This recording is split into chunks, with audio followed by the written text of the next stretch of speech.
So I also wanted to go through the operation of the machine with you a little bit, just so you can see kind of those perks and how smooth and quiet it is. So right here, I'm going to start it up. So all of my stop buttons need to be pushed out. So I've got everything pushed out. And then I have the option to either control it from down here on this screen, or to control it from the top or from my remote, which is removable. So right now, just to show you, I'm going to put it on down here so I can move it up and down from right here.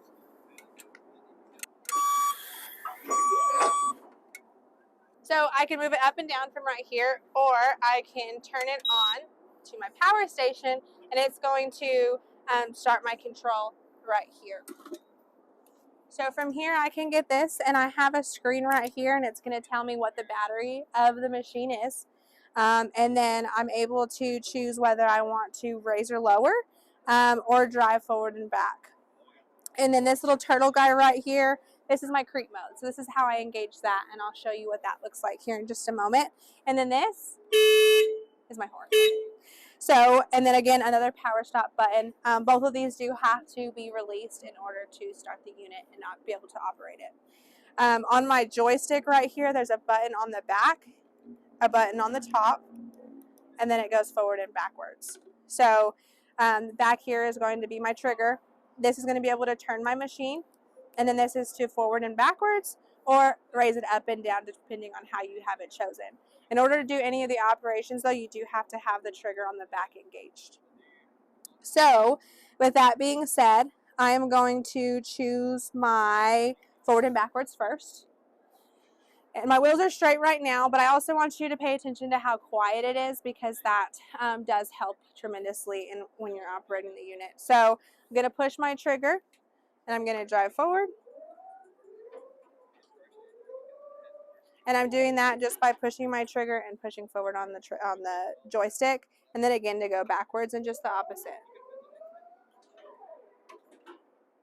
So if I put it into creep mode, you'll see what that's going to look like.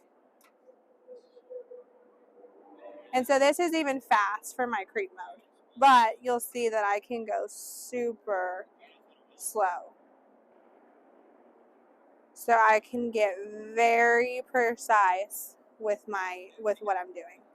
And then, so if I go to turn, I'm going to push my trigger and push my buttons, and it slows down even more if I'm turning. And then I'm going to turn my wheels back. I'm going to take it out of creep mode. And then I'm going to get onto the station just so you can see it's a little bit harder to keep up with it. To chase it down from down here and keep up with it. And then my control just hangs right there. So on these, I want you to watch. I'm pretty small, okay? And I will say that these are a lot smoother than competitors as far as opening up your cage. So I can push it out just like that, and then I can come out here and operate if I need to stretch it out. I'm going to bring it in. Just push on your handle, and you bring it right on in. So as you can see, it's a lot easier to do than some of the other ones on the market. So as I'm sitting up here, again, I'm just going to push on my trigger, push it forward, and drive away. And then I'm also going to, so now whenever I'm lifting it, I'm just going to push my lifting setting from my driving setting. And then again, I'm just going to push my trigger, and I can go up.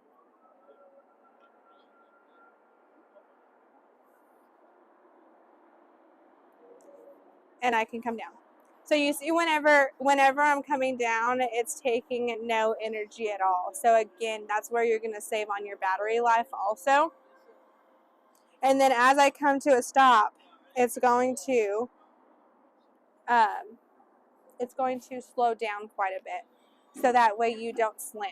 So it wasn't a huge It wasn't a huge jump whenever I set it down, and it's not when you get to the top either. It's very soft, so nobody's falling or jumping or freaking out or anything like that.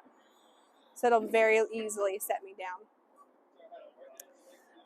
And that's pretty much it on the operations of it, in all fairness. So it's super easy to operate, super easy to get on, for a beginner or a professional operator.